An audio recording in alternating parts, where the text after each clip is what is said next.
Hello, Facebook Live. Very special video today that I want to talk about a very awesome trip and tour that we have coming up. And I'm here today with Virginia. Say hi, Virginia. Hi. So, most of you know, because I've been posting it all over Facebook, that we are traveling to Italy this November. And Jamie and I have been to Italy 3 different times. We've been doing the winery tours. We buy from a lot of wineries in Italy. And every time we go and we post pictures, everybody says, take us with you, take us with you, take us with you. So that is what we're doing this November. And of course, I'm not a travel guide. I'm not a tour operator. I'm not a travel agent. I do know wines. I do know parts of Italy that I've been to several times. So for me, it was kind of stepping out of my realm, and I didn't really know where to start. And it just so happened by coincidence, well, not really coincidence, but Virginia had given me a call and said, you know Italy, I know travel, let's do something. And Virginia is local here from Woodstock. So I said, this is dynamite. So let's actually sit down and see if we can pull together an awesome, intensive wine tour. Now, this wine tour that we're talking about is for wine lovers. If you're not a wine lover, you're going to learn a lot about wine. Just like all of our wine dinners that we do. You don't need to be a wine lover. You just say, hey, I have an open mind to wine. And if you go to Italy with us for these 8 days, you will learn a lot about wine. So don't think you have to be a wine expert. Don't think you have to be a wine snob. You just have to be open to understanding wine and saying, hey, I want to try wine. And what's the best way then to learn a subject? Is actually doing it hands-on every day. So, you could become an Italian wine expert after this trip. So, Virginia, I'm going to give the microphone to you and just talk about some of the things that people might hesitate when they travel by themselves. Because when you look at this itinerary, I mean, we spent some time putting this itinerary together, and really, you relied on my expertise for certain things, and I relied upon your expertise, and we're both experts in what we do. So the average consumer, the average traveler, I don't conceivably see them putting together something like this, because a lot of these are with the relationships that I've built for the last 10 years with the wineries that we buy from. Some of them really don't have tasting rooms. Some of them, I send a text message to them and say, hey, I want to come, or a Viber message. Or WhatsApp, because I have their phone numbers. So I messaged Bertani himself and said, hey, I want to bring a trip to the vineyard. And, she talked about dates and we talked about logistics. You don't have Giovanni Bertani's phone number. I don't, but I like it. So that's my expertise and Virginia's expertise. So, Virginia, go ahead and talk about just travel in general. So it's interesting. One of the things that I really think that this trip will pull in is, and I get this a lot from my clients, well, we want to go to Italy, but we really want to go for the culture. Well, what better culture are you going to get than actually going to the vineyards where the wine is produced and talking to, the vintners? I just think this is an experience that isn't out there for everybody. I have a lot of people saying, well, I've never been to Europe, I don't speak Italian, I don't really know how to get around, and there are definitely obstacles when you go to a foreign country, and we've kind of taken all of those obstacles out for you. We have everything booked so that we're being met at the airport, we're being taken to the hotels, we're being taken to the vineyards, we're being taken to the restaurants, and touring through the country, the northern Italy countryside. I mean, you're going to see and experience everything that you could really hope to. And you're going to have a much more intimate experience in northern Italy than if you, say, took a bus tour with 45 of your closest not friends. Which I've done. Yeah, and we very specifically talked about keeping this a small group so that the experience was really very unique. So we are capping it at probably 24 people, maybe a little bit less, maybe a little bit more, but not much more than maybe 26. And we're getting close, so we're filling up pretty quickly because it's just such a great experience. And one of the things that I like to do for my clients is I like to package everything. So this pricing that we have includes your airfare, round-trip airfare. It includes all of the transportation in Italy. It includes all of the tastings. It includes most of your meals. So there are a couple of nights where you have free to wander around and experience the towns on your own, which we like to do too, so that people don't feel like they're constantly confined to, doing something with the group. But I mean, really, I think the most important thing is it's a really unique trip with your contacts and the things that you're going to be able to provide. I really think it's going to be a great opportunity for people who want to go and experience Italian culture and especially wine culture themselves. So I've been to Italy on that 45-person trip. I've done that. I've gone through Italy and gone through France. You know, and they want you to show you like everything, but not really show you that much of everything. Right. You know, so you have to see like this tourist site, that tourist site, this landmark. We're going for wineries. We're going for the Italian culture in the countryside. My last 2 trips to Italy did not include anything big in Italy. We stopped in Pisa real quick. We stopped in Florence. But other than that, I enjoy going to the countryside, meeting the people who operate the vineyards, meeting the people from these small villages that are actually true Italians running, you know, their Italian business, their Italian farm, whatever they're doing on the countryside, as opposed to, because you can go to any of the bigger cities in Italy and find an avenue with McDonald's, Dunkin' Donuts, Starbucks, and you know, and you find these so-called Italian restaurants that have chicken parmesan, and it's just like, that's not what you're going to Italy for. You're going to Italy to experience the people that are on the countryside, that some of these people have never even been to these bigger cities and experienced McDonald's and the so-called American Italian cuisine. You know, we're doing a truffle hunt. We're going to go over the itinerary in a minute here or so, because the itinerary is, I mean, awesome. It's outrageous itinerary. But, you know, for me traveling, I want to see what the locals are doing. And many people have said to me, Marcus, I don't know how you just travel and you rent a car in Italy and you just drive. Well, we've done that twice. We've rented a car in Italy and we've gotten lost plenty of times. It was a daily occurrence that we were driving to get lost. And, you know, Sometimes that's fun. It can be fun. In 2009, it took a lot of our time to get back onto directions. In fact, there was a city that we were in Ancona, which is a seaport, and we stopped in for lunch. It was on the east coast of Italy in Marche, just north of Abruzzo. And I'm going down this street, and I said, something's really wrong here, Jamie. Next thing I know, there's 2 big buses coming my way, and here come the police. I'm driving down a one-way street in a big city in Italy, in Ancona, and here are the police pulling me over, and it was a female police officer, and she starts speaking Italian, and I just put my hands in the air, and I said, English? She did not speak English.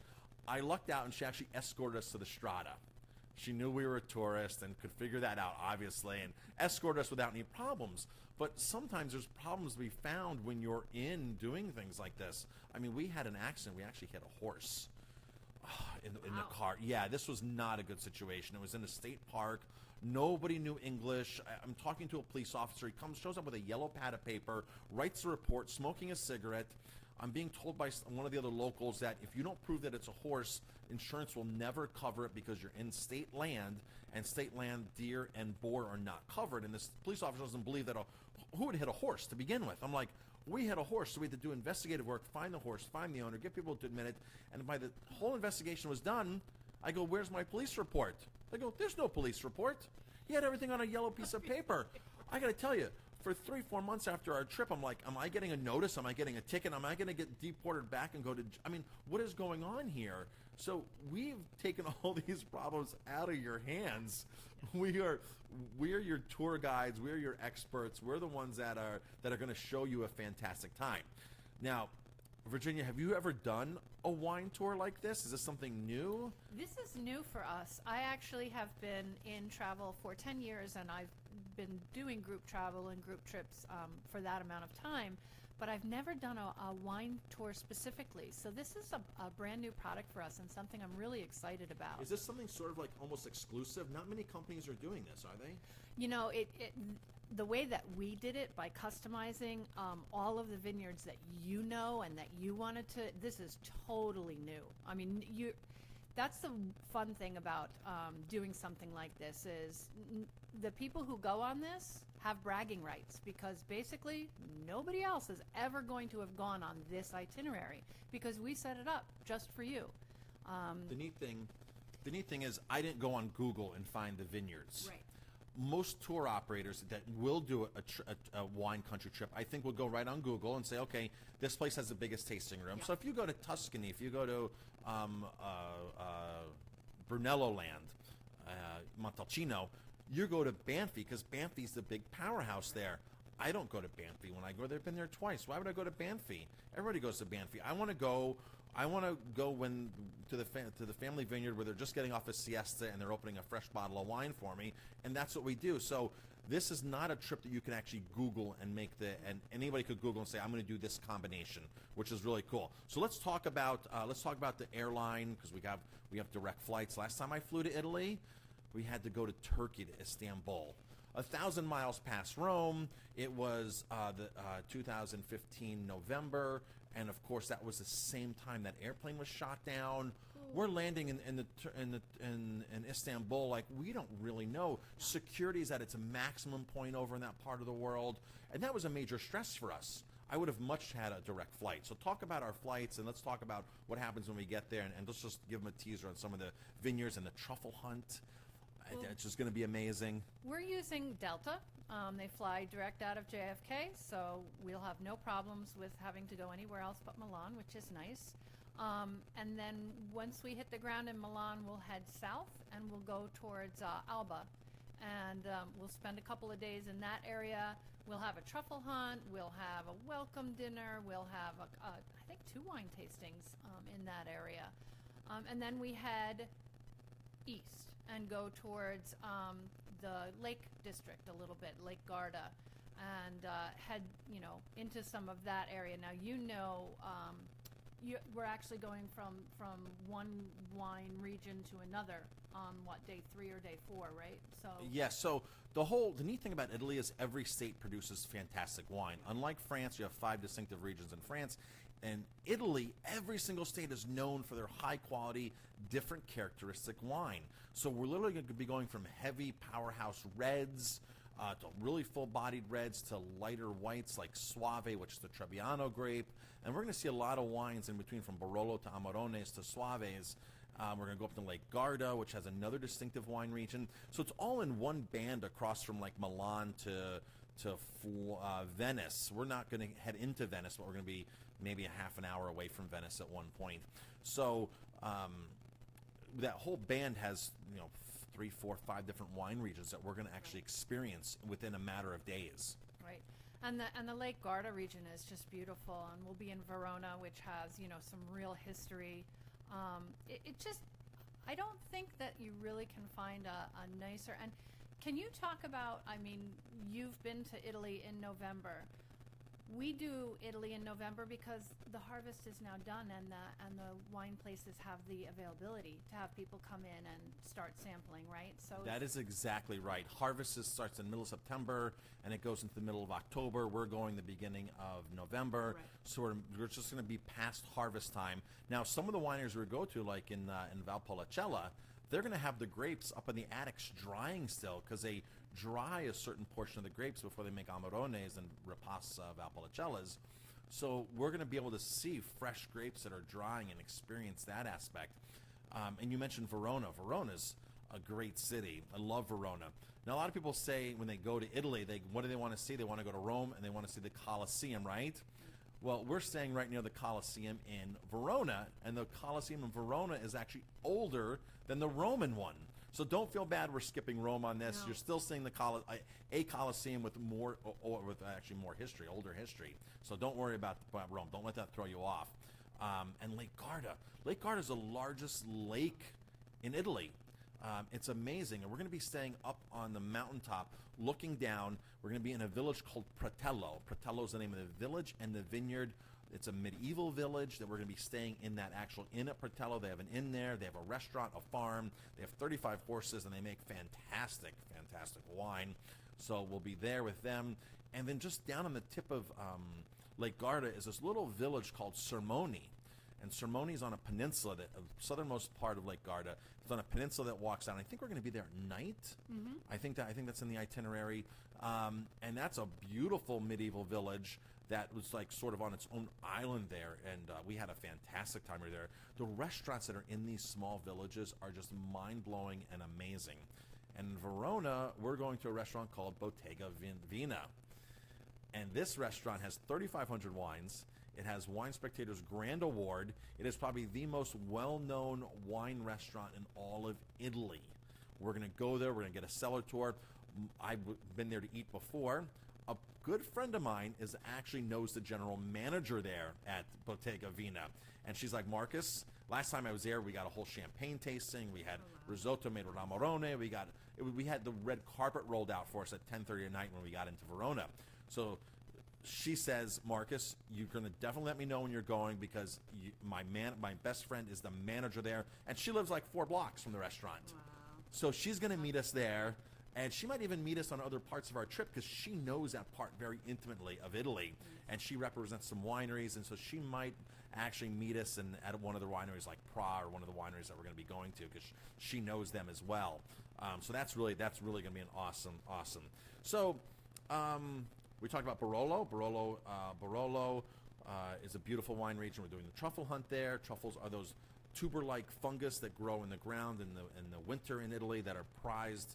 The white truffle goes for $1,800 US dollars a pound. If anybody gets a white truffle while we're doing these white truffle hunts, you're going to have a good day. You're going to have a really good trip. So they use dogs nowadays. They don't use pigs anymore. People go, oh, pigs. Pigs used to be something when a mom and pop used to do it. A husband and wife, they used to go out. The wife used to hold the pig, or the husband would hold the pig, and the other spouse would dig the truffle up because the pig wants to eat the truffle. But you can't put a 150-pound pig into a Fiat and drive around the countryside if you want to be a forager and make money. So they quickly train dogs to forage for truffles, and they're very, very successful. They would also eat them too.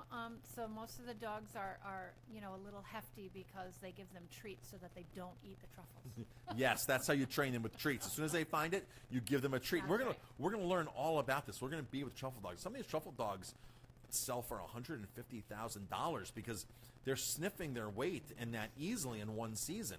So this is going to be like one of those like food marvels of the world, one of the delicacies that we're going to be experiencing. And then we'll do a tasting at the truffle after the truffle hunt as well. Which, if you've ever had sliced truffle on a baguette or a piece of bread, oh my heavens, just a fresh, it's worth that $1,800 a pound. In that part of Italy, in Alba, I had a good friend who worked up there for the winter, and at the restaurant he worked, everything was covered with truffles in the restaurant. That time of year, they just super thin shavings, and it just covers the plates. Everything from scrambled eggs in the morning to basically your dinners, just shavings of truffles, the pasta, everything. The one thing we might have to get used to in Italy is they like to nap in the afternoon, and so the dinners are typically later, 7:30. In fact, most restaurants in these cities won't open until 7 o'clock. And here in America, we're used to the early bird special at 5 o'clock, 4:30. They have a different lifestyle than us, and that's why we're going into the countryside. So it's not like we're going into Rome and where all the tourists are, or into Pisa. And those places are great, but we want to show you something that normal people just wouldn't have enough guts to venture out on the side, because it's a little gutsy to venture off the beaten path in a country that you don't speak the language and you really don't know where you're going, what you're doing, and you might have GPS if you have a car, if you rent a car, but realistically, our first night there in Orvieto last time we went, the road was going off of a cliff, and the GPS kept telling us to go off the cliff. Yes, and go right. Just go, and I turned around, I came back, and I said I missed it, and still it wants us to go off this cliff in Orvieto. We went down this road that another car was coming up. I had to do like an 18-point turn on the side of the mountain. The cliff is there. The other people got stuck. We have one of those small little cars. We're going up this cobblestone incline. The wheels are spinning. The car wouldn't go anywhere. I actually had to reverse the car and back up this thing. And our first night there, we were about to have a heart attack in the car, and I'm with my 2 kids, and but we were following GPS. This is where GPS told us to go. So now the people that are there helping us know where to go, and of course we don't have to think about it. It's taken care of. I mean, one of the things is this is seamless. Everything is planned out so that you'll know. You don't have to worry about when dinner is, because you'll know. Exactly. You don't have to worry about when you're going to get in to do wine tasting. I mean, one of the things about going to some of these wineries, sometimes you can go and wait and try and get in, but we already have the inn. We already have it. We have it timed. They're going to be ready for us. So we're not going to be standing around wasting our precious vacation time waiting online to get Right. into something. You can easily get into Bertani because they have a tasting room, and but you're not going to be able to have lunch and tour with Giovanni and his mother and his father Gaetano and be able to walk around with the owners of an 8-generation-old world-class Amarone castle in Valpolicella. You're not going to be able to do that. You'll be stuck in the tasting room if you're a regular guest. But with us, we're going to be with Giovanni. We're going to be with the people at Zanato. We're going to be with the owner of Otello. We're going to be with these people. So this is really cool. So now let's talk about what the price is and what do they do from here. Because it's in November, people, don't think you have all this time. No. That's not how that works. No. This is something you have to act upon because, well, you explain how group travel works and time limits and things like that. Because we got a great deal for $3,900 a person. Right. Really, really good deal. One of the differences with group travel is, in order to make sure that everything does flow well, is you have to reserve the space in the hotels, in the wineries, with the buses, with the tour guides, and we have to have that all set up. And in order to do that, of course, everybody wants a little money up front to place those reservations. So we actually need deposits now. We've just increased the time to March 15th. The trip is $3,999 per person, sharing a room. Our single occupancy rooms have already sold out, so we don't have any more room for singles. But if you are a single, you can always call up, let us know, and we can try and pair you up with another single. So that is an option. But at $39.99, we're asking you for a $400 deposit. And basically what that's going to do is hold the hotels. We have a couple of agriturismo places where they have limited amounts of rooms. They don't want to hold those rooms unless they have a deposit knowing that we're coming. Like I said, we are about halfway full, so we do have people ready to go, and if you want to jump on the bandwagon, now is the time. Easiest thing to do is to go on to, do you have the reservation thing on your website? I do, so they go to our homepage, it's right on the top there. Okay. Travel to Italy with us. Okay, and we have it on European Travel Whisperer as well. We have it right on ours. You can click on the reservation tab, and it will actually bring up the PDF. You can print it out and mail me a check for the deposit. And if you're interested in purchasing the group travel protection insurance, which we highly recommend to cover your investment, you mail that in as well. But you can certainly call either Marcus or I and ask questions. You can reach me at 845-810-0036. And Marcus's number? 845-647-3000. And I think something really important to say here, Virginia, is you cannot go online and reserve this. They have to have a conversation with you because that's just a personal touch again that they're getting. This is not a cookie cutter bulk travel tour deal. This is something that was hand designed with our expertise, and we want to have a conversation with them so they know what they're getting into. And it's just before you take anybody's money, I think this is great that you have a conversation with them so that everybody feels comfortable with it. So don't think you can go online and just throw up a deposit without calling Virginia first, because it's not going to happen. Right. And the thing is, one of the reasons why it's fun to go with Marcus and Jamie, if you come into the restaurant and you sit at the bar and have dinner, or you're even at the table and you're chatting with them, you get along with them, you have a great conversation. How cool is it going to be to spend a week, wandering around vineyards with them?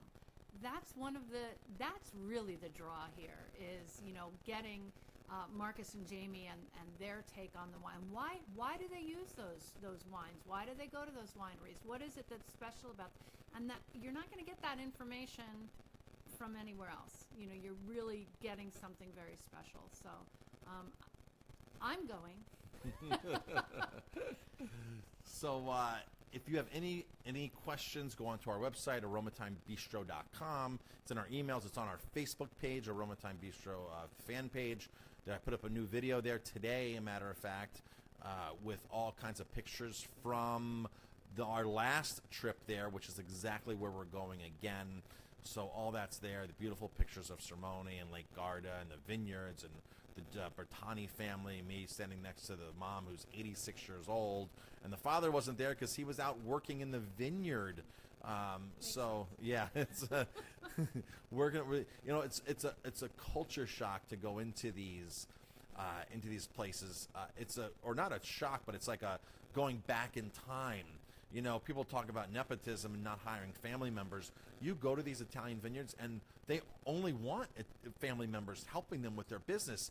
Our first stop last time we went was lunch with the Falesco family, the Cottovellis, and 35 family members were there having lunch that work at the vineyard.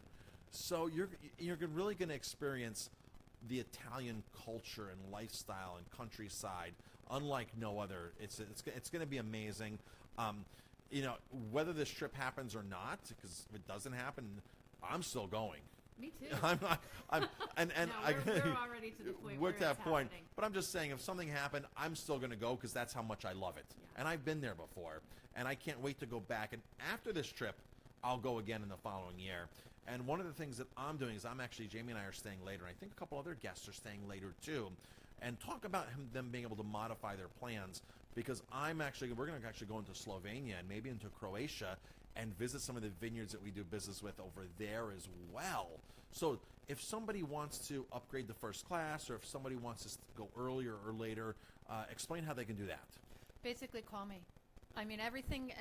We have a certain amount of people that have to go on the group air, but then of those people, we have a certain percentage that can deviate and either go a little bit early, stay a little bit later.